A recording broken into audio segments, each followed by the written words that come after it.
So I had an interesting conversation with a young man yesterday. His dad asked me to have a call with him, talk a little bit about some career plans. He's a junior in high school. Pretty impressive young dude, and I enjoyed it quite a bit. So I'd made some notes, thinking a little bit about a situation before the call, and I took some time to reprocess those this morning, and I wanted to just share those with other people in case it's beneficial. I think there's some good little tidbits in here, but your mileage may vary. So the bottom line up front is that we live in a really complex situation, and the advice, it's just not possible to give rules-based advice, one size fits all.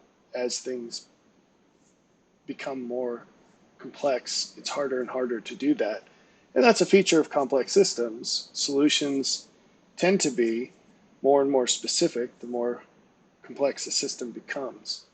They also tend to be subject to change, greater magnitude of change and greater frequency of change. And that, as we will see, imposes some significant constraints in solving this puzzle. So I hope this is interesting and useful. Um, so let's shuffle through some properties of good jobs so that we can expose some of these paradoxes that exist. And what I mean by a paradox is something that a set, two or more properties that work against each other. So these are criteria for optimization that seem to be mutually exclusive. And that's what makes it a real puzzle. So let's talk about the growth paradox. So as you become older, and I invite you to talk to some older people about this factor, what you're going to find is you'll be wishing you had gotten into a career, because you'll see some, that ends up being easier for you as you gain experience, as you grow older. Those are overlapping, but not exactly the same. So for example, if you're a carpenter, as you get older, that job is going to become a lot harder because you get injured a lot more easily. You get tired a lot faster. Now the good news is it does get better over time in the sense that you'll obviously have tons of experience and hopefully you'll be able to do the job better and faster than someone with less experience than you. But you have to offset that by the limitations of aging. So that's just one specific example. There are many others. So I'll give you one job that's terrible in this is programming. So if you're a programmer, as you ascend in the career ladder, your job gets harder and harder and harder. So it's easiest when you start, which seems crazy because you're just lost in the sauce when you start as a programmer. Even if you have a degree or two, you have no idea what you're doing. And so you're just in the deep end and you have to learn how to do what you're doing. But because of that and because of the demand, at least until now, this will probably change, entry-level developers are in such high demand that you're guaranteed to get paid way more than you deserve. And so the inputs to outputs ratio is excellent. You're given the easiest jobs, and per unit of production, you're paid more than you will ever make at all for the rest of your career. So as you get better at what you do, your wages will go up, but the amount of stress and time and effort will all go up too. You get harder and harder problems. So if you're the highest paid developer, odds are you're doing things that no one else can do. And you work longer hours and you crank out more per minute than other people do, significantly more. The problem is that ratio will not track your salary and your production. That ratio will not stay the same over your career. It'll actually fall significantly. You will make much less per unit of contribution as a senior developer than you will as an entry-level developer.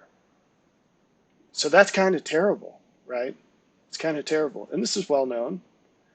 It's not frequently discussed, but the knowledge is out there. People have talked about it. It's a real problem. So, I mean, it is and it isn't, but it is kind of slavery in a way. I mean, it's messed up to complain about a high-paying job that's in demand as slavery, but as far as justice goes, it's not very just, because those entry-level folks should be making a lot less than they do, and the senior-level people should be making a lot more than they do. Again, highly unpopular opinion, but just based on justice, it's true. It's true. Now, it can't get fixed in the current system because if you try to pay entry-level developers what they're worth, no one will apply for your jobs. So, and that's the only way to free up the cash to pay the senior folks what they're really worth. So what people end up doing who figure this out, business owners, if they have the luxury of having a small business, which most tech companies can't really survive as a small business, but just because the complexity, you need the resources, you have to really build a big machine to solve the problem. But if you find that niche, what you end up doing is you have a really small team of super high speed, awesome developers, and you pay them exorbitant sums of money. You don't have any junior people. Anytime somebody wants to leave, you say, what do I need to pay you to stay? And you just pay them it, whatever it takes. You give everybody a raise, you just dump money on these people.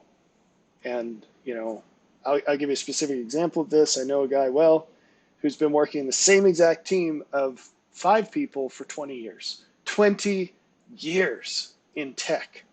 That's insane. So they're all paid crazy amounts of money.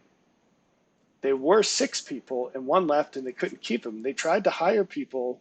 They tried, I think, 3 people they hired to just see what would work, and they were juniors, so they had to hire a couple to replace the senior guy, was thinking.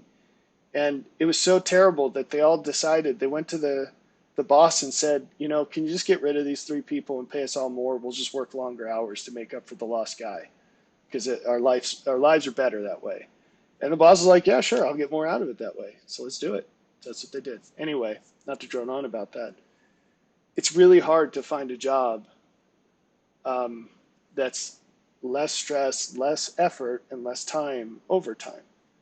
Those are 3 different things, but they can overlap. But you want a job that you get better at and that you can do better in less time or with less effort over time. So one way this goes in the trades is usually you become the boss, and that's a lot more stress, but that's one way people transition out as their bodies give out and they can't swing the hammer anymore or whatever they're doing. Or you'll see roofers, as they ascend in their career, they go out and do estimates for the jobs, and they organize the materials, and they oversee the crews because they can't be on the roof anymore as much. They can't haul the shingles up the roof because they have herniated discs and bad knees and stuff. So, and then the other side of this paradox is you also want to make more money over time. As you get older, you want to make more money. And most men do, by the way, till their 60s. And this is interesting. It's not true for women. They cap out in the early 30s. And that's because they increasingly opt for easier jobs, whether it's because they have kids and they want more time with their kids or more flexibility, or they're just avoiding responsibility. They get to the point where they prefer less responsibility and less time and less difficulty to more money.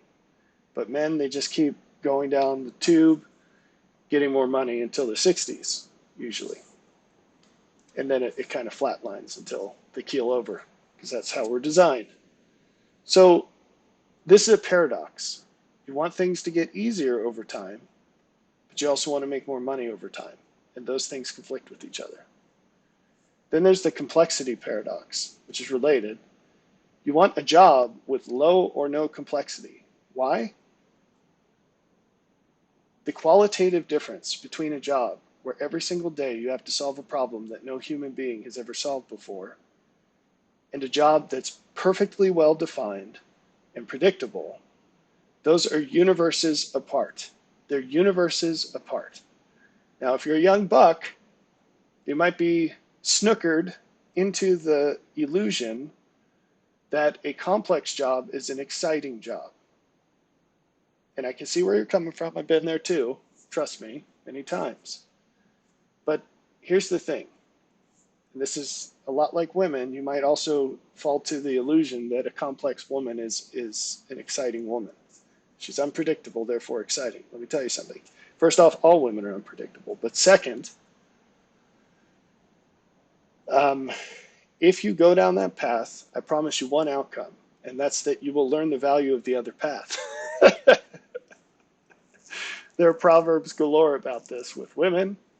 I'm not sure Solomon wrote too much comparatively about work. He did write some things. Um, Most of them have to do with righteousness and how it's better to have a little with righteousness than a lot with everything else. Um, it's better to have a job that's predictable than it is to have a job that's exciting. And if you don't believe that, then you go to the other extreme and come back to me once you figured it out, because you will. Here's the problem with that, though. The problem is, well, I could go deep into why that is, but I'd rather not. Um, there's some deep stuff there. So what's the problem with a low complexity job? Well, AI is going to take your job. That's the problem.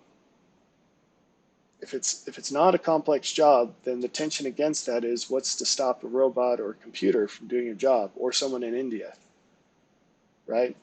So there are solutions for these paradoxes. In this case, the complexity paradox. You look for things other than the complexity of the job that prevents it from being taken over by robots.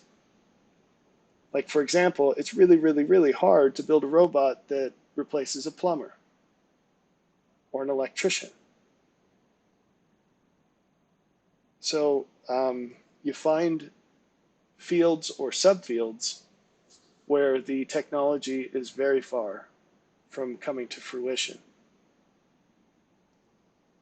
That's how you solve this paradox. And then you can still have something that's predictable, that you know back to front, and you know 100% what's going to happen every day at work, give or take, and yet you're not going to lose your job to a computer.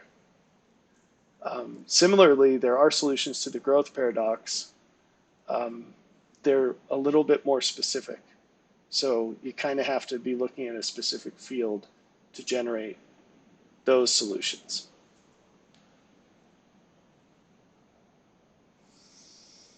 Here's another paradox. I call it the lifestyle paradox. I would wager money that the older you get, the more you're going to wish you lived in a rural area, unless you don't know what that's like. So if you're ignorant of something, it's kind of hard to desire it. But if you experience it, your value for it will explode. Now, I've given lots of reasons on this channel for why this is a valuable thing. So just a quick inclusion of some of these aspects. We've talked in no particular order, just in the order that come to my mind so I don't forget. A well is really important. City water's got all kinds of nasty stuff in it, and it has ginormous effects on you and your family. So there are all kinds of hormone disrupting chemicals in those waters, in that water. That's enough on its own. It'll cause weird things in obviously every place is different, but depending on what's in there, it could cause declining testosterone in the men in your house. It can cause early puberty. It can cause all kinds of issues. I mean, even cancer and stuff like that, just depending on what is in there. Well water tends to be free of most of those things. It's also independent. So if the water shuts down in the municipality, it doesn't shut down in your well. Furthermore, while you're still dependent on electricity, unless you have a shallow well that's hand pumped, you can generate that with a generator or wind or solar or whatever. And so even if the power goes out, you can get water out of the ground. That's not so in a city, because everything's run off of electricity. And also, you're not subject to crazy, insane, unpredictable rate hikes. So, and that's just water. So we haven't talked about schools. We haven't talked about crime. We haven't talked about the benefit of your kids being able to go outside and play, which is something almost no kids do today. And it has enormous negative effects. One thing that's very hard to describe is, geez, how could I even simplify this? God is a source of all that's good, and it flows from and is found in its fullness in Him. But His creation is full of His light, and it shows up. You know, Jesus said that the light shines in the darkness, and the darkness doesn't perceive it. You can be exposed to this light and be affected by it without noticing. Just like the same thing can happen with darkness. Incidentally, if you're in an institution, work, church, school, something else, where you're surrounded by a bunch of people who are rather wicked, or maybe just not very good, you won't notice what an effect that has on you until you're out of it and into something better, and you'll be astonished by how much it weighed you down and you didn't even know. So likewise, being in a rural area and being able to go outside and just at your own house, go outside and not be surrounded by knuckleheads, and instead be surrounded by the beauty of nature, you would be absolutely amazed at the difference this makes in your quality of life. If people knew, there'd be a revolution. I'm telling you, there'd be a revolution because there aren't enough rural areas to go around. If people had any idea of the worth, it would be a violent uprising to fight over the spots that are available. And we, because it's kind of a well-kept secret, all it takes is a little more money than alternative options, and people aren't willing to pay the price. It's kind of shocking. So anyway, as the end times roll forward, one thing you're going to see is that God will make more obvious the true value of things. And as He does that, it might be too late to get into one of these rural areas because the cost is going to keep going up, money and otherwise. So rural areas is something that you're going to want if you don't already, and even if you do, you'll probably see it as even more valuable later as all these things come to prominence in your life. Now, the paradox here is that rural areas are particularly depleted of high income work opportunities. You'll find many more in suburbs and sometimes in cities. So some jobs are absolutely tied to cities. They don't exist elsewhere. I knew a guy who came to work at the university, and his wife was a prominent green whatever consultant, and she had very high paying contracts with companies that you would recognize in the place they used to live. And then in moving out to the middle of nowhere, she was unemployed.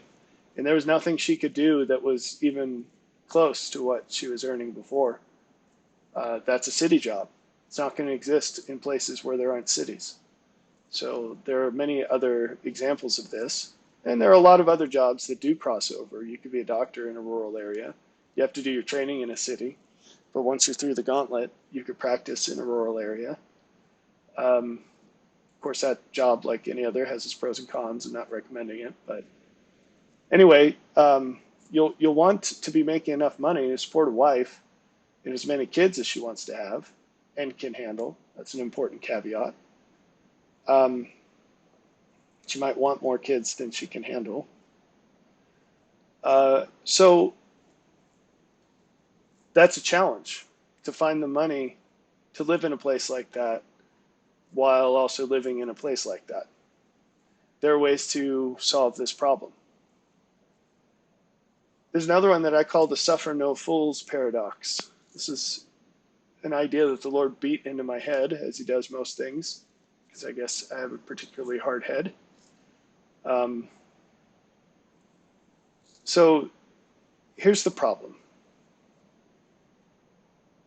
Your boss is going to have an enormous influence on your career, on what you make now and in the future, whether you have a job now or in the future, and on what that job is, whether it's for him or someone else, in terms of the skills that you gain and the reputation you develop, etc. And your customers are going to have an enormous impact on your work. And this is something that people who aren't in entrepreneurial fields don't really think about. I mean, like I live in this hybrid world in terms of my job experience, crossing over many fields, but compared to typical. But most normal programmers, for instance, they have no idea about a customer. They have no idea. It's just they write code. That's all they do. So, and it's not easy, but I'm saying they're staring at a very small slice of the pie. And but these customers are real and they matter a whole lot because that's where your money comes from at the end of the day. But the problem is you're highly dependent on all these people. I didn't put coworkers. I should have. In fact, let's take advantage of this to correct the slide. Coworkers also matter an awful lot. An awful lot. So let's say that you're the whiz-bang greatest person in the world at the job that you do, but you work on a team of 5 people and they're all morons. They're going to suck away all of the good that you could do. They're going to prevent the good that you could do. And in the end, you'll get paid way less than you should be because you're going to be babysitting a bunch of idiots. So that can certainly affect you. Not to mention, if you work for a company that's full of idiots, full of coworker idiots, the company is going to go out of business, even if you're the whiz-bang greatest person ever at what you do. So, and that's true whether you're an employee or the employer, by the way. If you can't find enough good people to work for you, you're going to go out of business because it's the good people that make it happen. So the paradox here is that you rely on people to be successful in business, and yet the average person is an idiot, and half of people are dumber than that. So as far as advanced people go, there are 2 types, and one is much more prominent than the other. They're the kinds of people that will expend their lives for the benefit of others, and they're the kinds of people that will manipulate the less capable majority for their own benefit. And I'll leave it to you to figure out which one is more numerous. So most businesses exist and succeed because, or through taking advantage of the fact that the average person is an idiot and half of people are dumber than that. To find a business that succeeds because it's actually good is really difficult. This is, sales is a great job, but you have to find a product that's worth selling, because otherwise you're just selling your soul for a couple shekels. That's not so great. It will kill you inside. It will rot you out. So, how do you leverage this? How do you solve this problem? Not leverage it, but how do you resolve this conflict? Again, the solutions are specific to the situation. However, if we had to squeeze everything into a generic solution, it would probably be find small businesses or start them yourself. That's so many, I'll say advanced people. I don't like the word gifted. So many advanced people, better than average people, are downsizing. They're either quitting larger companies and spinning up their own thing, or going to work for smaller companies, or they're just starting up their own thing. Now, the thing is, you can't address all problems that way. There's actually a shrinking set of problems that can be solved by small teams. Why? Because the ones that can be solved are being solved or have been. So that inserts its own constraints. But there are ways to hack that as well.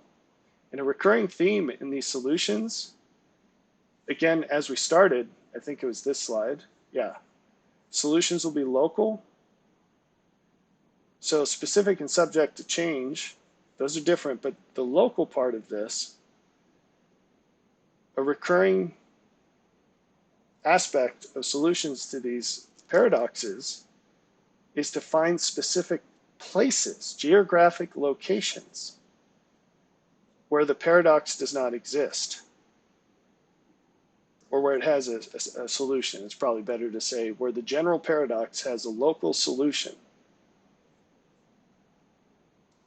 So suppose, you're not going to be the next John Deere company with a huge multinational base doing all kinds of high-tech manufacturing, whatever, complicated stuff. But maybe you can set up in a small town and be a machinist that works on tractors. Because you're the only game in town, everyone comes to you. So you don't have to be creative to solve these problems. That's the good news. Go to a place that's like the place you want to live. Rent out a hotel for 2 nights. Before you go, look up all the companies in the area and what they do. And try to go and visit with these people and talk to them. This is a crazy thing that no one would ever do. So you talk about, barriers of entry are great when they're psychological, not resource-based. I should write that out too. Sorry, I'm taking a note. So most barriers of entry that we think of, they're resource-based. Oh, I don't have a PhD. Oh, I don't have $10 million to start a company that requires $10 million. I don't have a giant factory. I don't have a commercial driver's license, whatever. Those are resource-based barriers of entry. And so you have faith that the opportunity exists because it's hard for a lot of people to get into it. But there are many, many barriers of entry that are purely psychological. Like, why aren't there more trash men? It turns out there's actually some government enforced monopoly going on there, but let's pretend that's not the case. Why aren't there more trash men? Because people don't want to pick up trash psychologically, right? It's kind of a well-known secret that it's not that difficult to start a business renting out porta potties or doing septic pumping. Why don't people do it? Because they don't want to. That's the greatest barrier of entry because human nature doesn't change. People will always be lazy, greedy, etc., etc. So, poop is always going to stink. It's funny because people make jokes about job demand. Like, well, this job will always be in demand. Poop is always going to stink, folks. So, that doesn't mean it's going to be lucrative, but the demand will be there, right? Because there just will never be sufficient people who say, you know what? Every single day, I want to smell poop all day. And I want to smell like it, So, psychological barriers of entry are great. For a while, computer science had a psychological barrier of entry. And then through a lot of intentional work, that was brought down. And people started figuring out it's actually at least as hard to get a degree in painting as it is computer science. It's a different kind of challenge, but if you're willing to put in that kind of time commitment and intensity, you can absolutely succeed in computer science. And people figured that out. So now that barrier of entry is gone. Plus all these wonderful free training materials are online now. And so it's really accessible to people. You don't have to appeal to the gatekeepers, which is good. Okay, so that's kind of the the long and short of the paradoxes I wanted to introduce. But here's another thing to think about, and these are opposites, but I wouldn't call them a paradox. Um, you have the choice between multiple little gigs or one big gig. So lately, side gigs have become a thing. I guess with the advent of Uber and some other apps, it's become a common thing for people to pick up a side hustle. It used to be more typical to just go get a part-time job somewhere, which is also still on the table. So if you have the choice between multiple part-time things and one big full-time thing, what should you go for? The answer is it depends on an awful lot of things. Maybe the best thing to do is just to know that these options exist and to be open to them and see what develops. Look into it and see what options exist specifically for you. So one, I guess the principle that suggests that multiple small independent gigs or opportunities, they don't have to be jobs per se, but looking into and developing multiple independent revenue streams, why that might be a good idea is that in general, in a complex system, um, a safe strategy is to make many small bets and then double down on what works. I will give you an example that's far afield of what we're talking about. If you have a nation like ours composed of states and local governments within the states, sometimes the way to get the best ideas is to maximize the autonomous self-direction of individuals. And then what happens is good ideas, they occur sort of spontaneously in a sea of bad ideas, and then they bubble up. This is, in the opinion of some, this is how the Allies won World War II.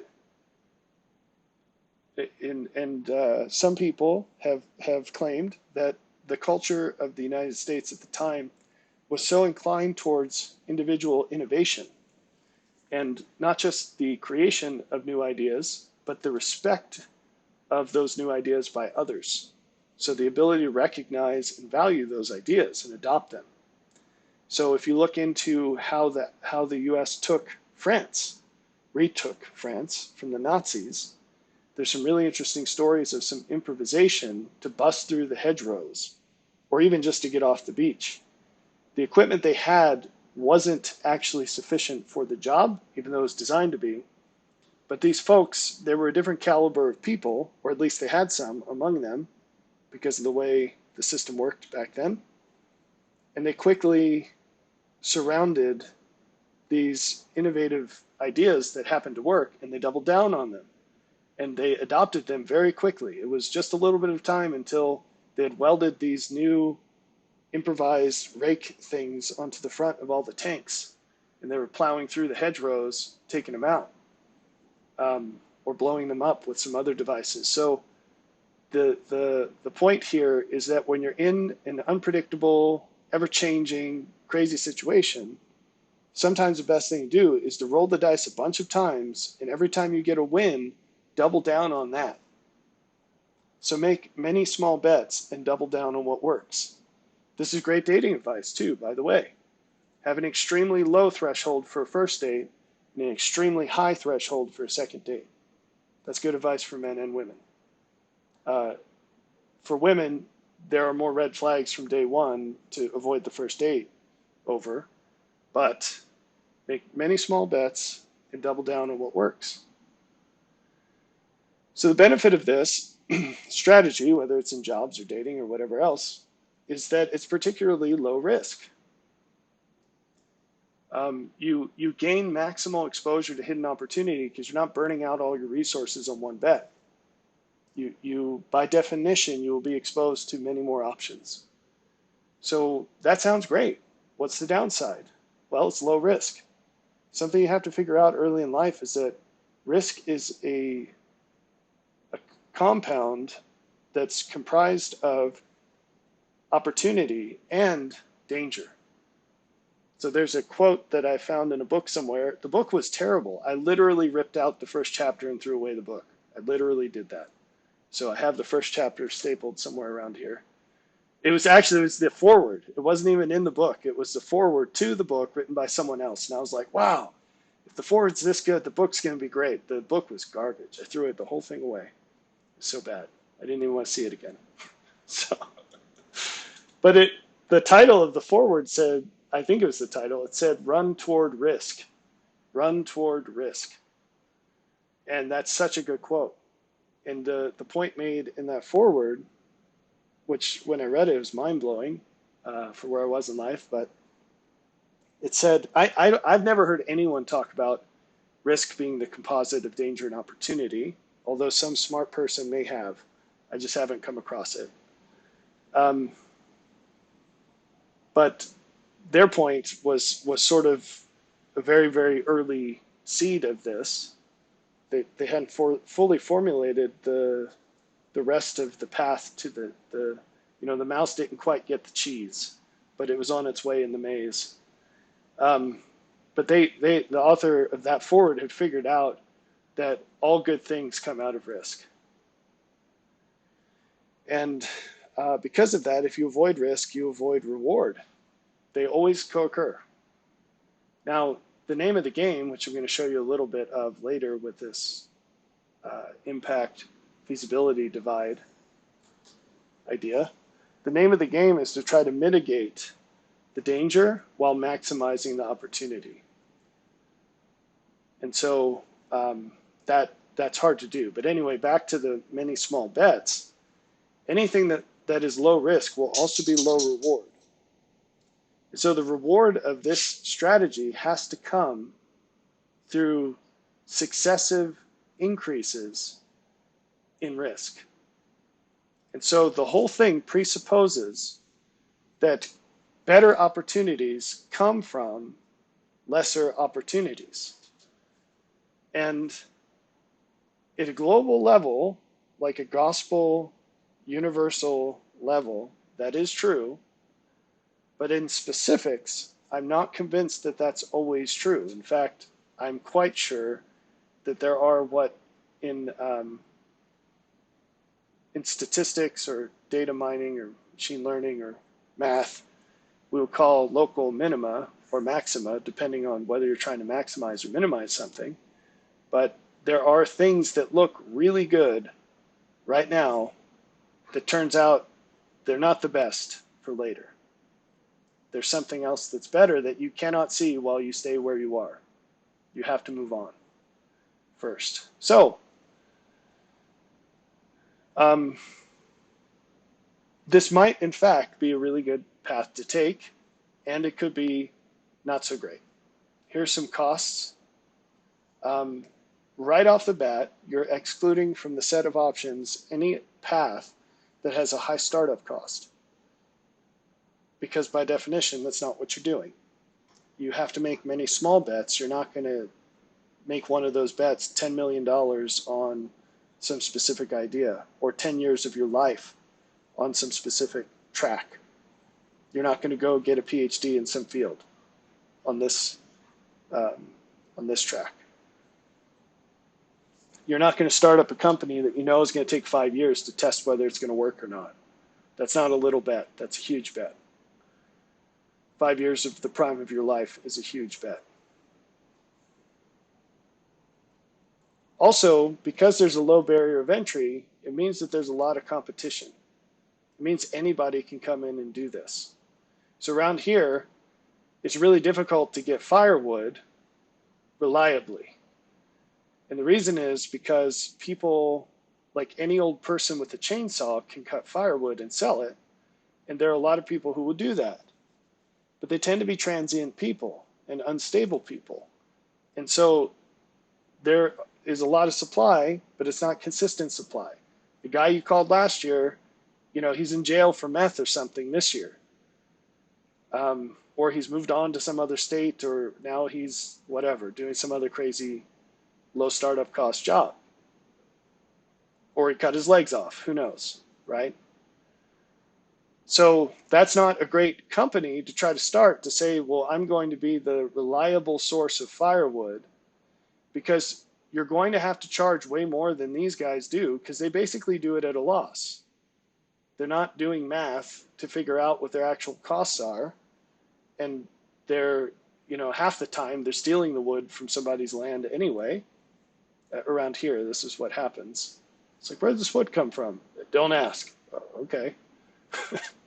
Or, oh, I got it from my friend's property. Uh-huh, you're right. So, um, so those people will always be your competition. And if all it takes is a chainsaw to get into the business, like if you have a pressure washing company, if your keys to the kingdom are a pressure washer, that is not a secure kingdom. That's an easy key to get. If it's because you found out some super clever way of running your business that happens to be a pressure washing business, but that actually doesn't matter, that's a different story, right?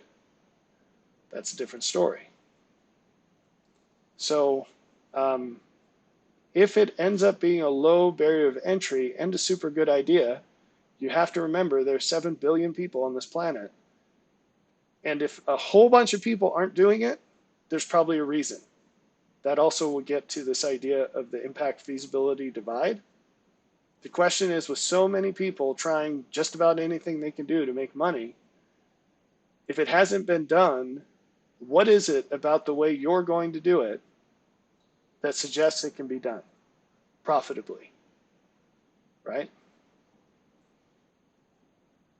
So another cost is that, as I mentioned, it's not necessarily the case that great jobs come from small jobs, that there's not necessarily this relationship that one leads to the other. Something good and small might not be good when it's big. All right, so but theoretically, what you do is you make a bunch of small bets, you double down on what works, and then in the end, you have, say, 3 income streams that are basically independent from one another, each of which is making pretty decent money with less than your full-time effort. What's not on this slide as another benefit is that long-term, if these things work out, independent streams of income, that's a powerful, powerful thing. Because if something goes crazy and it totally takes out one of those streams, whether that's a business reversal or lockdowns happen and you had a restaurant, right? Or you have rentals. I know a guy who's a self-made man. I consider him a mentor, and he's a good dude. As far as dudes go, he's pretty good. And so I've asked him he's been so nice to me, answering my questions about life. I met him through a professional interaction. I was a client of his and what he does. And then I asked him if he minded if I asked him some questions about some things related to real estate investment. And because he had indicated he had a rental, and he was kind enough to talk to me about it. And he said, anytime. So I've just peppered him with questions over the probably 7 years I've known him. He's probably quite sick of me. But anyway, over the years, I found out more about the depth of his investment. And I told him once, I said, look, aren't you worried about this? I mean, what if rent controls come? What if there's a special tax on your second property? All these things that could happen, the writing's on the wall, not to mention the suspension of property rights for landlords during COVID because they couldn't evict people who weren't paying rent. And that was abused widely. I said, aren't you worried about this? All your eggs are in this basket. And he was telling me that he was going to double down on that investment and buy even more houses where he's already set for life. I said, should you diversify a little bit, get into something different? And that way, if this goes belly up, you've got something to show for it. And he's like, no, this is what I know. I'm just going to keep doing it. I don't really feel like branching out into something new and having to worry about learning another area. It's like, all right. So that's really dangerous. And what's worse than never succeeding is getting to a place where you enjoy a high degree of success and then losing it all. That that feels terrible. It's so much worse than remaining poor, which is probably why so many people don't even bother trying, but I digress. Okay, now it can be very valuable if you learn what you can learn from it. It's worth any price, but that's sort of a different story. Okay, so what about the alternative, which is going deep into one opportunity? So um, even when you come at it from the multiple small bets, you might hit a point where what is required is to go all in on something. What I have found is the greatest opportunities don't play well with others. They they take everything. And if you're not willing to go all in, it's not going to work, guaranteed. I found that to be the case. The things of greatest value um, require total sacrifice. Scary stuff, right? Well, if you say I'm going to dedicate my life from 20 to 32 on this one thing, if it goes south, the question is, what are you going to have to show for it? Which is actually a secret to success, because if your answer is, well, what I'm going to get out of this is money, and if I fail, what I won't have is money, then you've already failed. Because go find yourself some people that have lots of money and ask if they're happy or not, and most of them won't be, because their goal was not what brings joy and meaning. It was what brings money, and they just assumed that once they had money, they'd be able to buy whatever brought the meaning. They could have been buying the meaning the whole time. Some do. Those are very valuable people for the resources they provide, not in terms of money, but in terms of the deeper wisdom, which makes all the difference. Makes all the difference. So if it all goes belly up, so if someone says if it all goes south, you're going to dedicate 12 years of your life, or every penny you have, or whatever. If it all goes south, what do you have to show for it? If you can say something crazy like, I know the value of, and then you're able to say things that are readily accessible to all people. I'm trying hard not to get choked up here.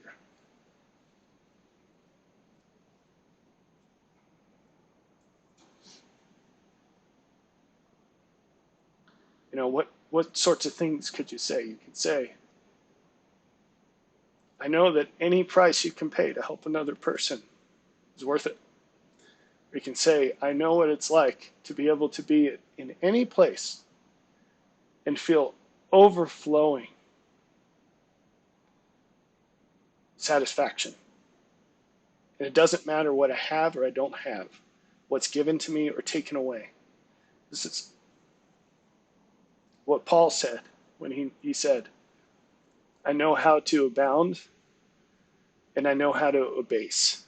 I know how to be abased and I know how to be exalted. And I can have full peace in the full range. What is that worth? Now, the price that God, I don't know how to phrase this. I don't want to say asked of me, but the way he set it up for me, learning these things and many, many other crazy things I could say with full sincerity. It costs more than I ever thought I'd have to give. More than I ever thought a person could give. But as is the case with everything God asks for and gives, it's always worth it. It's what you get from the Lord is always worth anything he asks as a price. Because he always gives you more than he asks. There is no other alternative with him. It is impossible to put him into your debt, because no matter what he asks from you, he will absolutely give you more in return. But I don't want to get too off topic there. My point is, have a better answer. If everything goes south, have a better answer for what you will retain than well, whatever money I have left. So when you're looking at a single gig that's a high or a high investment, high sacrifice investment, it's going to take everything you've got to give or close to it. That's necessary. So benefits here are these are the opportunities that tend to pay more. I should say provide more. It's not just money. So you're not going to be able to employ a bunch of people if you just, do Uber Eats or something. That's just you and what you can do with the money.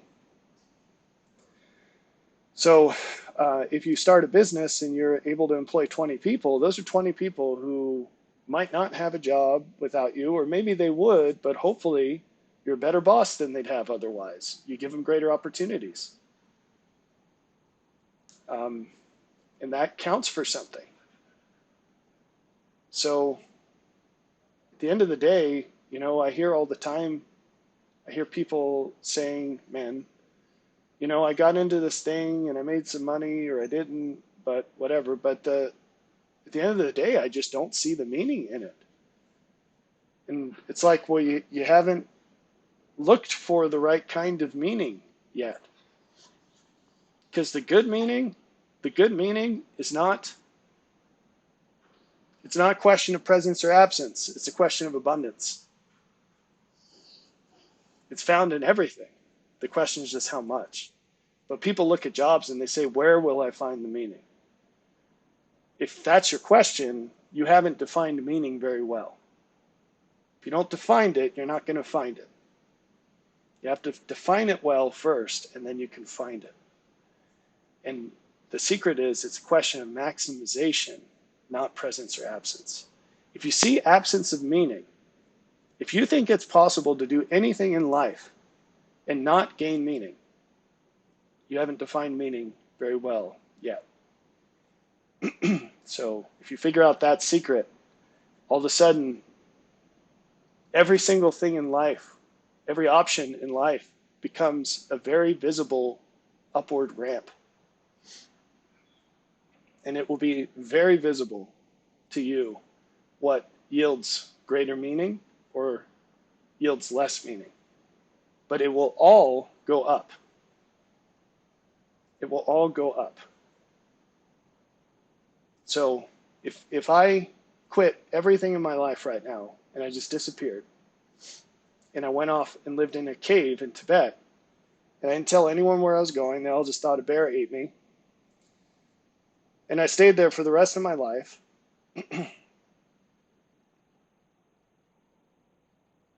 which I'm not sure anyone would believe that a bear ate me if there wasn't a blood trail, because knowing me, they'd know I'd mess up that bear before he got me. But let's suppose that they suppose that, and I lived the rest of my life in isolation in a cave in Tibet. That entire time, I would be accumulating massive treasures of meaning. That's the least meaning I can think of, because I'd be by myself with no flow to other people. So you tell me, like, being a garbage man, working for other people, I just go to that one because I think a lot of people see it as a negative thing, whereas for me,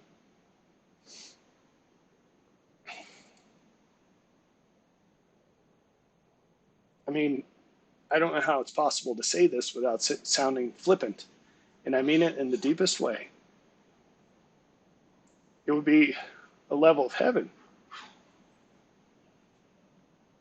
It would be a level of heaven.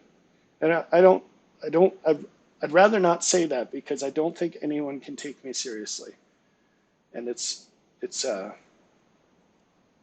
quite a gem to just throw out there. Anyway. So the barrier of entry with an all-in opportunity, it reduces the competition.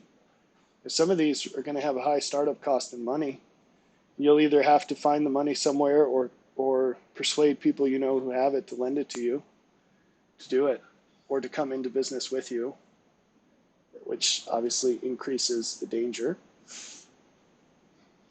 because every person you rely on is another point of failure, possible point of failure. But even if it's just time, you say like, well, I have to get into this thing and it takes 10 years to get into, great. So that reduces competition. So that increases the likelihood that it's going to be beneficial. But at the same time, high startup costs, those will create additional difficulties if things go south. So if it takes your life savings to get into something and it goes south, you just lost your life savings. And one unfortunately easy way to frame that in your mind is, I just lost everything I had to work for to get that life savings in the first place. And that isn't the right way to think about it. It's that you just paid that price to learn something that required that price and is therefore worth that price. That's a very, I mean, that calls for a lot of maturity, but that is a better way of thinking about it. Another cost of these kinds of jobs is that they tend to not be robust to change. Something that is more specialized is also more subject to change, meaning it will not be optimal if things change. So, you work your butt off your whole life to get into med school and become a surgeon. Well, guess what's going to happen if the federal government makes some sweeping change to how they pay for socialized medicine? And then all of a sudden you have a salary cap because they decided that that's the way to make the world a better place. Or that you have to get some potentially life-threatening medical experiment injected into your arm and you die, or you're handicapped for the rest of your life and you can't practice surgery and you just spent your whole life doing things that normal people aren't willing to do as far as sacrifice, and you get nothing from it. It's the Willy Wonka ending where you get nothing.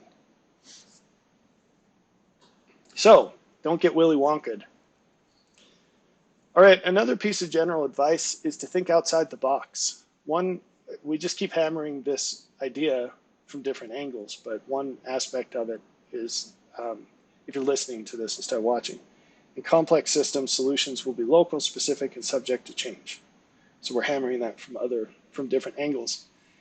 If that's the case, then the last place you're going to look is at what everyone else does. But there are two ways of looking at this, okay? One is, don't do what everyone else does because they think it's going to be the best thing. Because odds are in a complex system, it won't be. What the majority of people do will not be the optimal thing.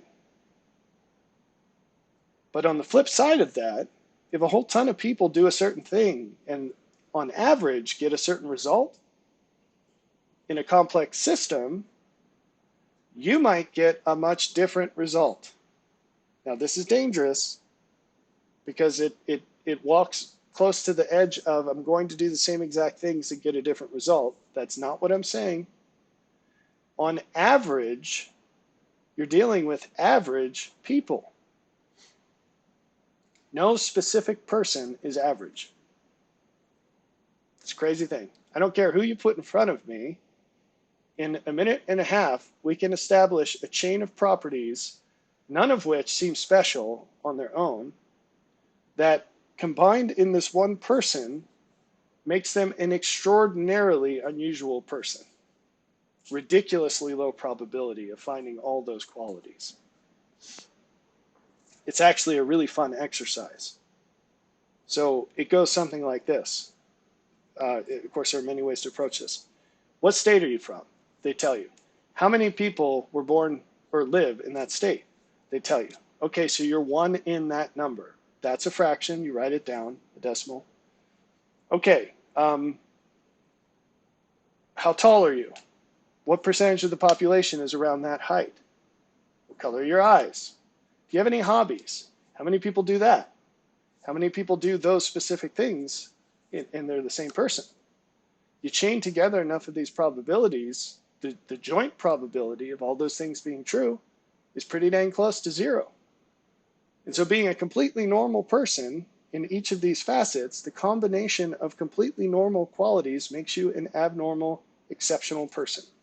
Automatically, you don't have to choose anything. You don't have to be different in any way.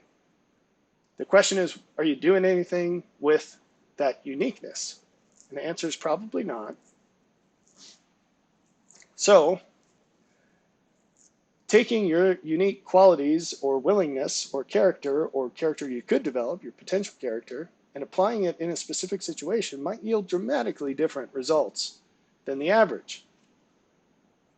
So, as a University of Montana computer science professor, I made a lot more money than the average University of Montana professor. And then they all made more money because of that. I changed the mold. So, and then because of things I did outside of that job, I made way more money than those other guys during that time. So by definition, if I was just the average, second tier state school professor, well, even that, among professors at the university, our department was paid more than most because we weren't a liberal arts field and we actually had career options outside of the university. But, within that subset, there's just the Pareto distribution. So if something is Pareto, and most things tend to be, surprisingly, that one should be called the normal distribution. Then this property should be something that you expect, not something that surprises you. But anyway, the more complex the situation, the more differences there can be, the more variance there can be in the population. And so one example I like to point to is I know a gentleman. So I know it's really weird, but I know several people in one field where I live, and among them, there's huge variance in how much money they make, even though they all do the same thing under very similar circumstances. And so the difference in how this one guy does it, he probably makes twice as much as the others. That's insane for something that on its face is the same. And that's the kind of differences that can exist. If you use your brain and you pay attention to what's going on and you optimize, you can be way, way, way better than the average. So on the one hand, don't gravitate towards things that everyone else does because you think that it will be that good. Now the tool there is just to look at how good it actually is, and you'll see that the average isn't very good most of the time. On the other hand, don't shy away from things that look bad because the average is bad. And that's where you got to make sure it's a complex system, and you have to have an answer to the question, why are you going to be different? We're going to get to that later in this presentation. Okay, another way you can think outside the box is taxes. Everybody's getting a little uptight. I promise I'm not going to encourage you to break any laws intentionally. Not right now, anyway. Who knows what the future holds? So one thing you might not realize is there's this old saying, a penny saved is a penny earned. That's false. Because of taxes, a penny that you save is worth much more than a penny. And your tax rate is what determines how much more. But it's probably worth a penny and a half. The easiest way to lose weight is to not eat. Not to exercise. Everyone thinks it's exercising. It's not eating. That's the easiest way to lose weight. It's fastest and it's easiest. The easiest way to make money is to spend less money. So, because it's locked in, there's no risk. You immediately get that money. And you get an increment over it because you're not paying the taxes on the money. It's perfectly legal. Anyone can do it. So here's where you get into some fun activities So when writing code or text, one exercise to do is to see if you can express the same idea in fewer words with greater clarity. And a variant of this, its second cousin, is to see just how little you can get by on. It's a fun game. Some people have to play this game for real, and it's not so fun. They don't have an option. But as my older brother said once, and I'll never forget it, he said, you know, Rob, he calls me Robbie, that's my family name. He says, he said, I think he said this more than once. It's definitely an axiom of his. He said, well, the worst thing that could happen is I could be poor again, and I've got lots of practice with that. He said, we grew up poor. We know how to do that. We can do that with both hands tied behind our back. And I just laughed, and it's true. And this is a wonderful thing about experience is that once you've been there, the worst thing that could happen is you go there again.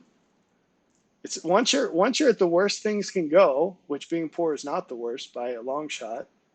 But even if you stratify this and we chop it into dimensions, once you're at the bottom of something, it can't get any worse.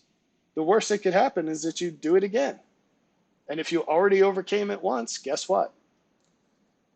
All you got to do is do it again. No biggie. Anyway, so this gamifying this and saying exactly how little can I live off of? It's kind of a fun thing. So when I was living on my own, single man, and working, and I had laddered up a bit in the career. I was making good money, but I wanted to pay off. I had purchased a truck for a business opportunity, and I wanted to pay it off as fast as I possibly could. And I was already living pretty Spartan in my apartment, and I think I set a goal of living on $2 a day or $1 a day or some insane thing like that. And so I just experimented with different ways that I could get by on next to nothing. And I had years and years of practice with this because I had to do it. When I was a missionary in Chile, we did not have enough food to eat as much as we needed to. But I practiced that out of option when I got home and finished college. And so I had a lot of experience with it. I saved massive amounts of money by doing this. And I wasn't depriving myself nutritionally. I was just taking away the frills. It worked out really well. So there are things you can do. And this is where you start to see some of the advantages that men have over women. They have advantages too in some things, but it seems like guys have a much easier time of roughing it. I've seen that across many, many situations. So rough it and see how frugally you can live. And think outside the box. Take advantage of those $5 Costco chickens that are basically free. And take advantage of things on clearance, even when you don't need them yet. Think about maybe living in a van or having way more than the normal number of roommates. Once I split a basement with two other guys, one of which was a recently released ex-con who we were letting live there for free out of charity, sharing our already literally the bottom of the rung living situation. There were guys living in the rooms upstairs, and we were renting the basement. And I had convinced the guy who was renting the basement to sublet half of it to me. And then we brought in this basically homeless guy. But, it was crazy. We were just sort of making that work. Anyway, so there are things you can think about there. And then every penny you save, it becomes a future opportunity. So you're making the most out of what you've got. And then another tip to think outside the box is, well, one thing that's not on this list is don't limit yourself to jobs that you already know about or even that already exist. There's nothing that says you can't invent your own career. And you just pay attention to opportunities. If you can find somebody with a need and something they're willing to pay for, you got yourself a job. So these tend to be things that people want but don't have, things that you can make or provide less expensively than they can, or things they really don't want to do for themselves. And with that, you can just open your eyes and find things to do. You can find resources that people aren't taking advantage of and use them to create something that doesn't exist, that people want. Anyway, but don't limit yourself to thinking about a career. Don't think in terms of what job am I going to do because I need to make money. Think in terms of how do you become a more valuable person holistically, not just career title and hourly rate, although of the two, hourly rate matters more. Who cares about your title? It's actually a red flag of a place you probably don't want to work if they're all about titles. But think about your personal development, because at the end of the 40-year slog, if the world lasts that long, hopefully you have more to show for it than just money. But also, if you're focused on becoming a more valuable person, it might help you pick up opportunities that aren't the most lucrative in the short term, but actually lead to a much greater outcome long term, even if it's just financially. So sometimes the things that don't pay well right now pay the best later. It's not always the case, but sometimes it is. So have a holistic view, a long-term view that's not just limited to what am I making, what's my title. It's what value do you have as a person? And that certainly includes the value you add, but not just in your particular role right now. I'll give you an example. So instead of thinking like, oh, well, I'm going to be this or that, and that's going to be my job. Okay, fine, that conveys specific skills, but what's it going to do for your ability to think critically? And maybe you're in a job that doesn't seem terribly good, but it actually helps you become a much better person in terms of your patience with others. Or maybe it subjects you to challenges that are mental, emotional, or physical that cause you to develop and maintain endurance, strength, and power. That's worth something. Now, all of these things become much more complicated than they seem. So a job that pushes you physically is going to break you eventually, right? So that's great when you're a young man and no accidents have happened. It tends to be less great over time, so hopefully it's a temporary situation, and then in 10 years, you transition to something where it's not so physical. But, everything's going to be specific. The best thing for you might be to hop on a fishing boat in Alaska 6 months of the year, make gobs of money, and then do something completely unrelated for the rest of the year to use that capital towards something that's more long-term or can build or whatever. You really have to think outside the box. Another tip is that you optimize for harder times. Here's a set of questions you can ask. When things get bad, what will normal people still find a way to buy? I had a neighbor who's totally broke, and their septic completely broke. And somehow they scraped together $2,500 to fix it, which broke my heart because if they called me, I could have helped them with certain things to save them at least $1,000. I would have been happy to do it. But they found a way to get the money. Who knows where it came from? Maybe they sold a kidney, I don't know. But if you can find things that normal people will find a way to pay for, even when they're broke, that might be a good field to get into. Another facet of this is not thinking of normal people, but rich people. So back in the gold rush, it said that the people that sold the equipment to the miners made a lot more money than the miners, because most of the miners didn't find enough gold to pay their expenses. They lost money, if not something else, in the ordeal. But the suppliers made money on everybody, whether they found gold or not. So they were the real winners in the gold rush. Well, that was the safe bet, at least. Obviously, people that had huge payloads made more, but the risk was enormous. So a distant application of this idea is what I call sell at the finish line. So instead of trying to sell to many people who may or may not have tons of money, why don't you find something that people with tons of money are willing to pay any amount for? Like if you can find a way to make people younger, you've won that race for sure. Okay? That you solved that problem. They will pay any amount of money for more life. But, closer to practicality, wealthy people will pay any price to keep their air conditioning going.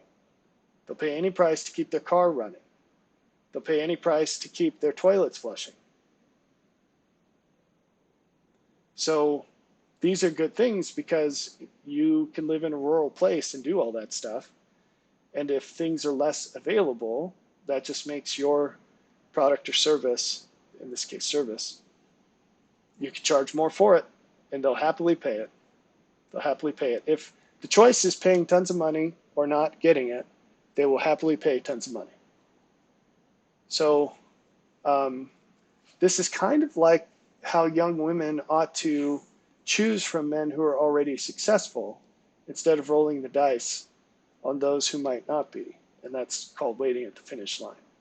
So these ideas are all related. But the application here is if you can find a service or product that wealthy people will pay any price for, even if the economy has tanked, you're in business.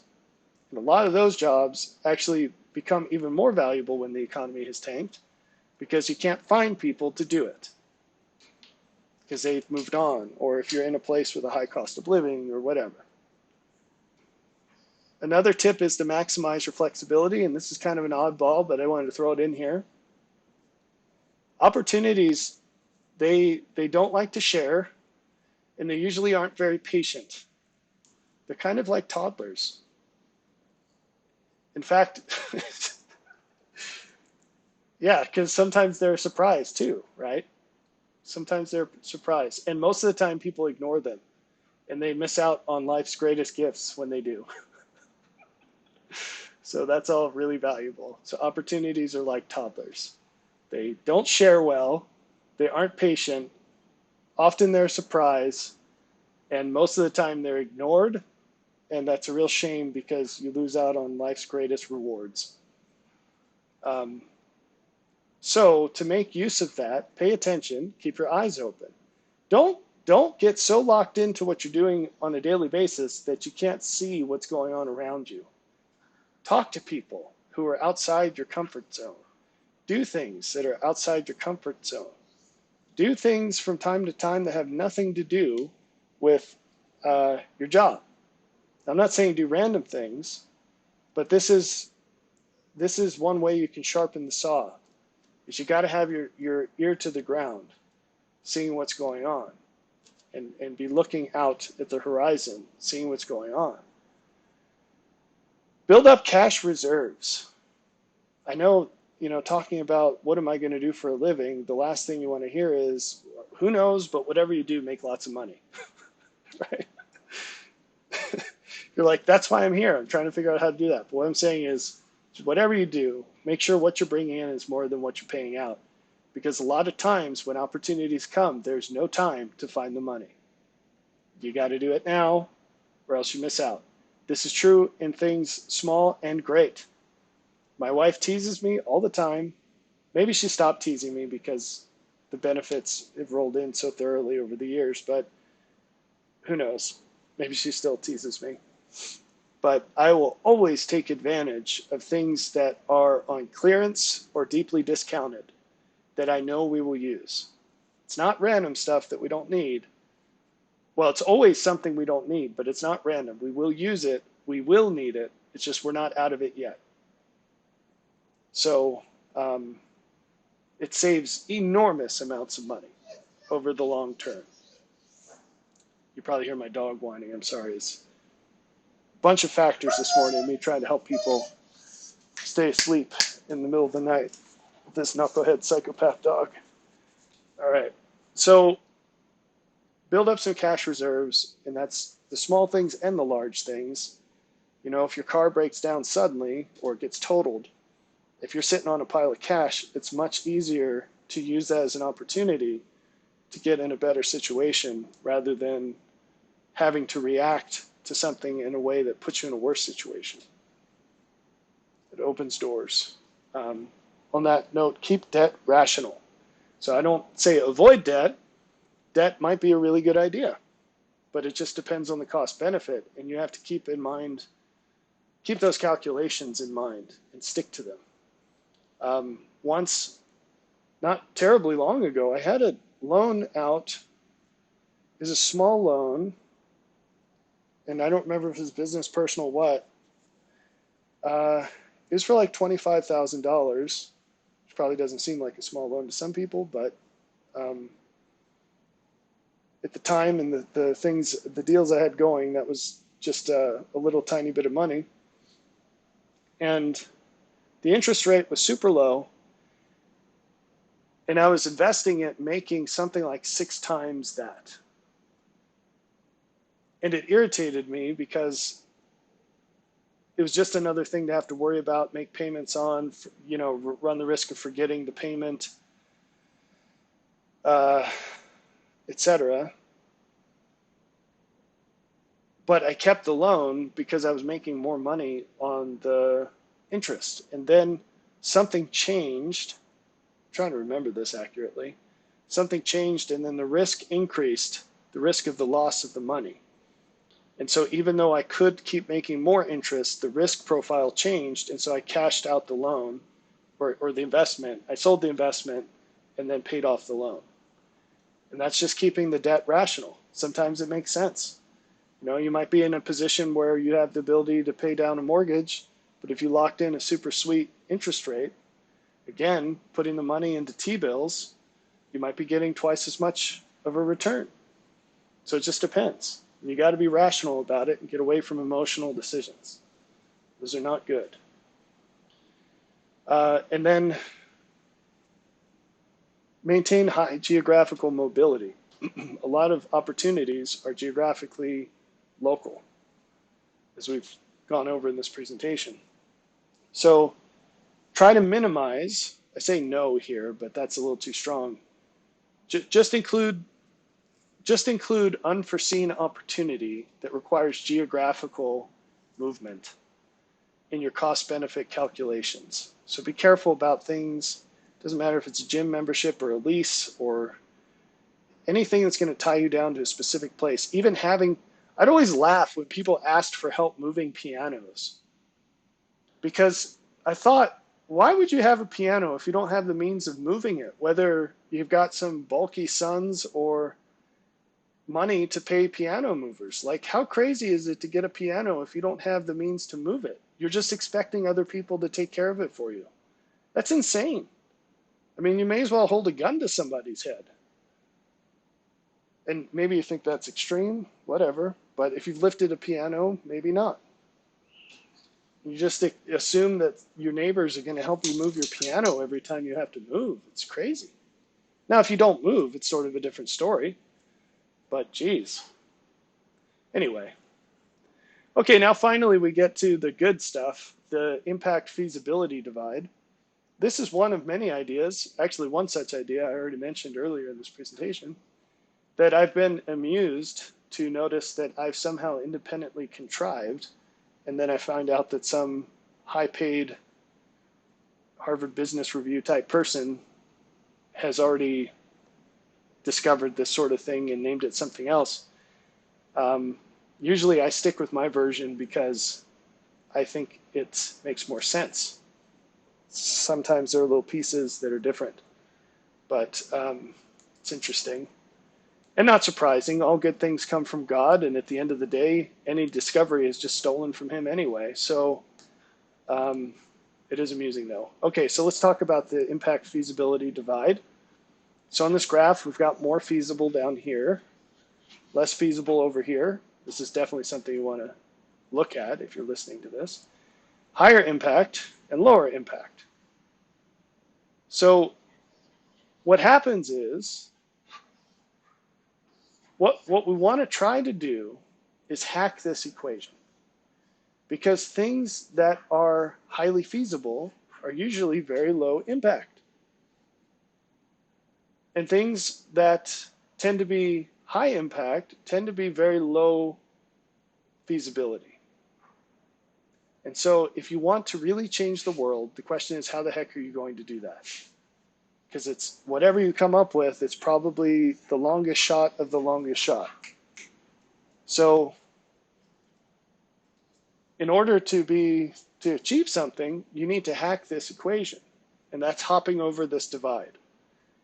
You have to somehow find a way to make it both high impact and highly feasible. And that's like oil and water. It's very unnatural for those things to go together. There's tension between them. So begs the question, whatever your idea is, how is it that you're going to be able to do this even though no one else can? So closer to the year 2000, there were a lot of new ideas that were jumping over this divide thanks to technology. But that horse has been beaten. Most ideas so back then, you could start a multi-million dollar, even multi-billion dollar company with an idea, yourself, a computer, in 3 months. Maybe you need 4 people. Same situation. So you all quit your jobs for 2 months, and all of a sudden you've got a company, and quickly you're making more money than you were at your old job. Those ideas are pretty much gone. Now, if you find one, good for you. I'm not saying it's impossible. But this is a great example of why can you do this even though no one else can. So how is it that you're going to come up with the idea that 7 billion people have not already tried or know about or could? And maybe the answer is no one likes the smell of poop. That would be one way to hack this divide. You say, well, I don't care about the smell of poop. Then all of a sudden you're over it, right? So there are many things out there like that. Like, oh, I was raised by wolves, therefore this thing isn't a challenge to me. Some crazy situation that you've had in life that no one else has had, and now all of a sudden it's like, oh yeah, I volunteered at a monastery in Italy, and I've noticed this fungus growing there that I don't know. No one else has this, and I have it, right? Great. So those sorts of things, that's your uniqueness, whether it's the actual uniqueness or just the fact that you're aware of it, that can get you over. You can say, I'm willing to work harder and smarter than anyone I've ever met. Well, that's something, right? So what tends to happen is there are a lot of ideas that are down here, and they're not very feasible, and they have terribly low impact. That's sort of the default in reality. That's if you throw a dart, you're going to hit something that is low impact and is basically impossible anyway. Then the next most common thing is things that are extremely feasible, but who cares? It's like, we could fold paper airplanes. Fantastic. 7 billion people can do that, minus those that don't have arms, right? Congratulations, it's worthless. So what you really want is this gold star, very unique opportunity that has high impact and high feasibility. So good luck with that. But that's what success takes, and increasingly so in a complex system, because everything loses feasibility in a complex system. You could have the greatest idea in the world, and maybe it's only profitable for like 2 years because situations change. Maybe it takes 10 years to get there because it's so dang complicated. You're so specialized to solve this problem, and then you only get to milk it for 2 years, and then it goes belly up. So that's the way things work. It's challenging. So what you'll find, there's a lot of bad news in this presentation. I think it's practical news, but some people will see it as bad news. What you'll find is as things devolve in the world, you're going to notice that good people are worth a lot more than good jobs.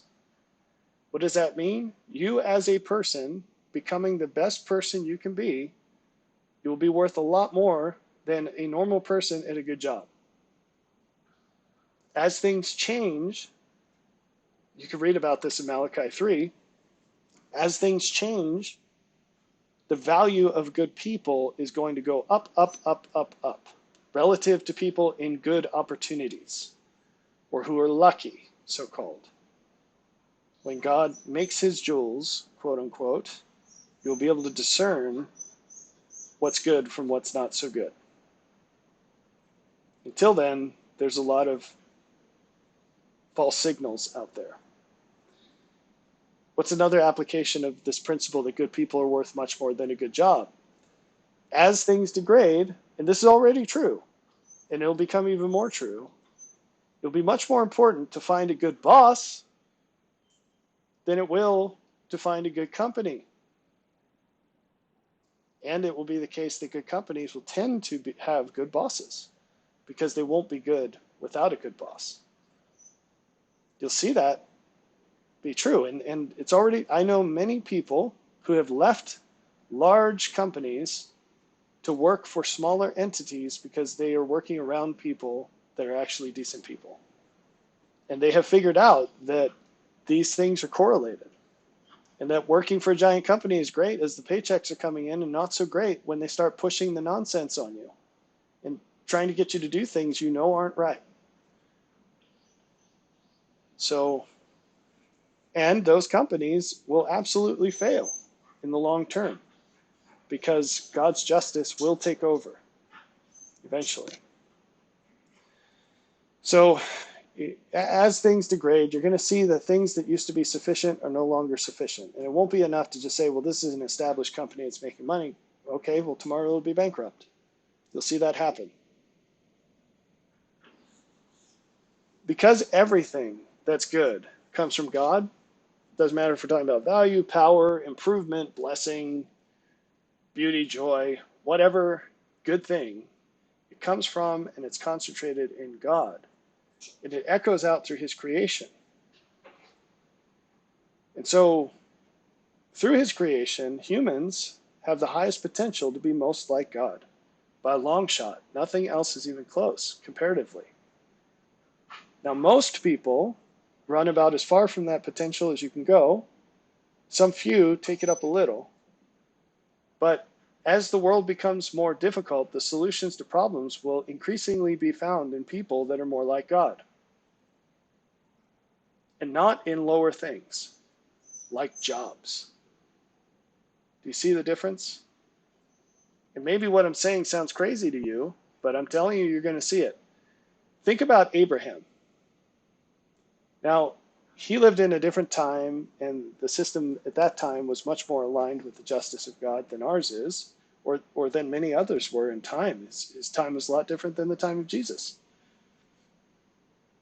But those 300 men in his house, plus all of the women and children they had, they didn't come to him because they went on Indeed or Monster.com and were like, you know, I'd like a job as a shepherd because I hear that's a pretty good career. It's got some upward mobility. Let's see, Abraham. Let's look at the requirements. Let's look at the About Us part of his webpage. That's not what these people did. Somehow or another, they met him and they said, you know, I'm going to hitch my cart to this operation because it's going to be better for me than any alternative. And it just so happened he was a shepherd. So when the messengers visited Abraham on their way to Sodom to destroy it, Abraham did everything he could to get them to stay, which is a good practice when messengers come to you. And as part of that, to convince them, he showed them the fruits of his enterprise. He went around to every little facet of his enterprise and brought forth the best that they had to take it to these messengers and say, see what I've done with the Lord, what the Lord gave me? See what kind of, oh gosh, what's the word? I'm looking at the screen and seeing shepherd. That's not the word I want. Steward I've been over the Lord's resources. And it wasn't just the product. You know, he brought him cheese and cakes and things. It wasn't just the product. And, you know, making nice cheese in a primitive situation, that's a hard thing to do if you're a nomad, to have nice cheese. That's not easy. Okay? But the more important part was the people. And so he goes to, it says, a young man to have him dress an animal, prepare an animal to cook it. Why didn't Abraham do that himself? If he was really worried about what the people would think, wouldn't you take it into your own hands if everything was riding on this? But he didn't, because he wanted to show the development of the people.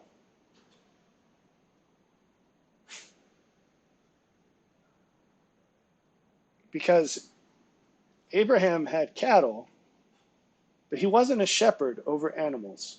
He was a shepherd over people. He wasn't just a shepherd of animals. And if you want to serve the Lord, you got to be the same way. So why did these people gravitate towards Abraham? It was more than just the job. It was the interpersonal opportunity. And so as you're looking at career options, don't make all of your search about the job. Include the search of people. Maybe you start from the career and you whittle it down. You winnow the options based on the people. Who knows? Maybe a lot of the winnowing comes because of the person you want to be.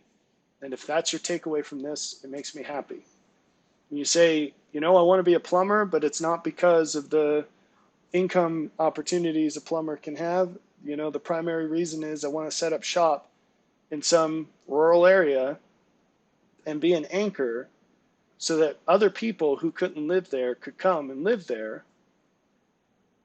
And once I get my master's license or whatever, they can apprentice under me and now have a viable career in this place that they couldn't live otherwise, because you have to be a master plumber to set up shop somewhere. Or whatever the rules are, I don't actually know. That's my very vague understanding of it.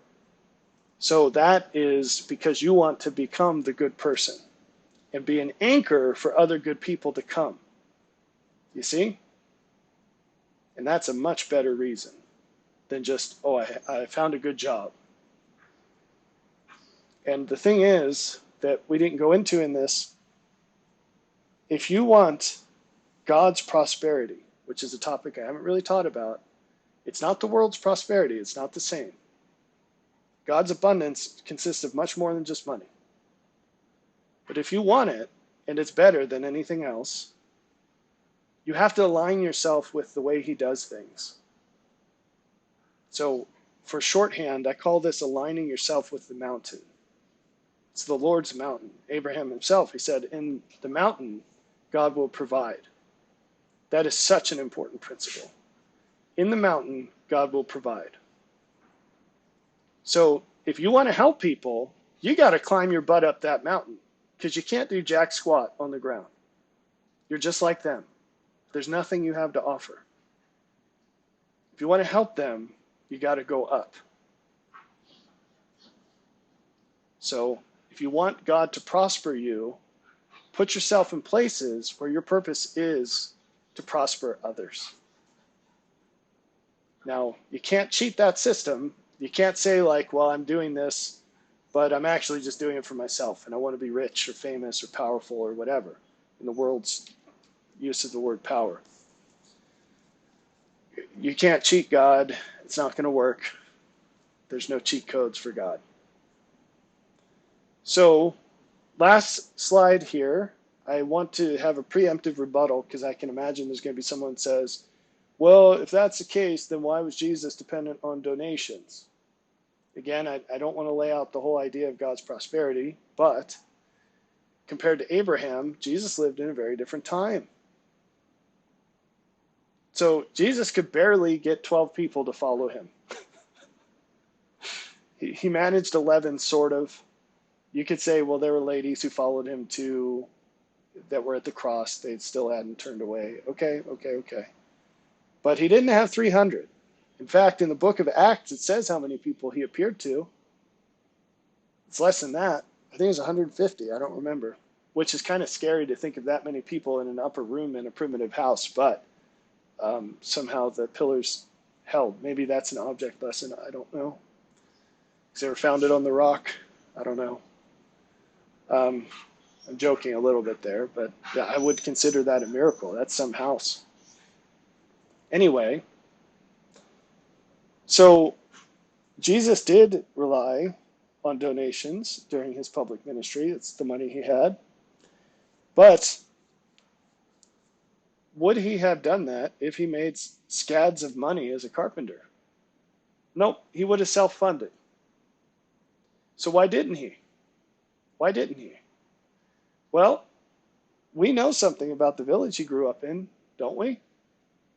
These people had so little faith that he couldn't do any mighty miracle there, is what it says. When he revealed his ministry, they tried to kill him. That was their response. They tried to run him off a cliff, and he had to use a miracle to escape. The second time he came back, it didn't go terribly better,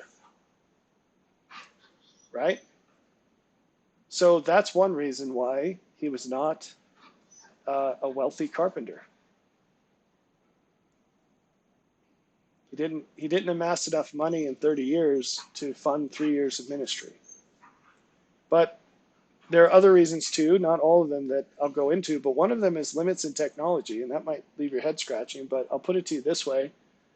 If Napoleon didn't have the opportunity to be a general, he would have been a nobody.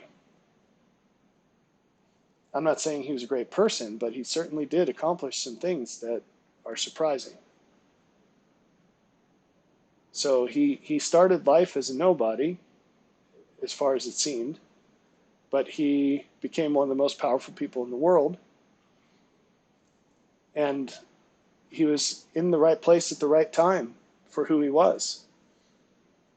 And all of those things were necessary. If Jesus had had more advanced technology, his story would have been a lot different, and the world would have been a lot different. And that's one reason he came when he did. But I guess this is getting into deeper things than I want to go into. And then you might fight against this idea that good people are more important than a good job by bringing up the example of Joseph Smith's various business failures, some of which were disastrous. You'd say, well, if this is a true principle, why didn't Joseph Smith's business enterprises succeed? And I'll give you 3 reasons. There might be more. First off, it's very clear that the people in his time did not adopt his purpose. They were very much a loaves and fishes kind of people, not a eat my flesh and drink my blood kind of people. So there are only 3 motives. 1 is get all you can. 2 is get and give what is deserved. And 3 is give all you can. Those people, almost to a person, were all get all you can people. He was surrounded by get all you can people. And this is unfortunate. Unfortunately, this is a hard to escape facet of ministry. When you show up and you start giving out goodies, better things than what people have, you're going to attract to you people who want to get all they can. That's going to predominantly be the crowd that comes, is people who want goodies. And so when you're multiplying loaves and fishes, that's the kind of person that shows up. When you're doing miracles and healing the sick and raising the dead, that's the kind of people that show up. So you kind of have to do what you do and filter out those people. And that filtering never happened with early Mormons. Another problem is that he was told explicitly by the Lord that his labor would not be in temporal things. And I'm not criticizing him in this, but for one reason or another, he didn't seem to get that. And he kept launching these business enterprises, which clearly were not the greatest benefit he could provide. If you're the kind of person that can receive tons and tons of revelations from God, many of which consist of gems that no one knows, the last thing you should be doing is operating some store that any old person could operate, or, digging a ditch that any old person could dig. Why on earth would you use your time that way? How does that benefit the world? It doesn't, right? Now, the last reason is, again, there are probably more. It's very clear that he never overcame the limitation of projecting his own character to other people. He was constantly surrounded by scoundrels. Now, opponents of Joseph Smith would say that he did surround himself with people just like himself, right? But that's not my position on this. And I think I have some very good reasons for it. But he was always surrounded by not so great people. And so, of course, this is an important lesson, very much germane to the conversation here. It goes back to suffer no fools. How can you ask God to bless you when you're in an organization filled with wicked people? Because any way he blesses you is going to give blessings to wicked people, which is contrary to his justice. So if you are in an institution that's full of wicked people and you're asking for his blessings, you're asking him to contradict his character in blessing you. And that's not going to work. So be careful, because when you're asking for God to bless you and you're in a wicked institution, what you're actually asking for him to do is forcefully remove you from that institution. So it's always a good idea to know what you're asking for and to be careful about it. And that's another reason to have a smaller organization, whether you're still working for someone else or you try to start your own company, which is not for everyone, by the way. It's quite challenging in ways that most people aren't prepared to handle. So anyway, I hope this is helpful. I hope this is additional, but also helpful compared to the things we've talked about before as far as career advice for young men. Take care.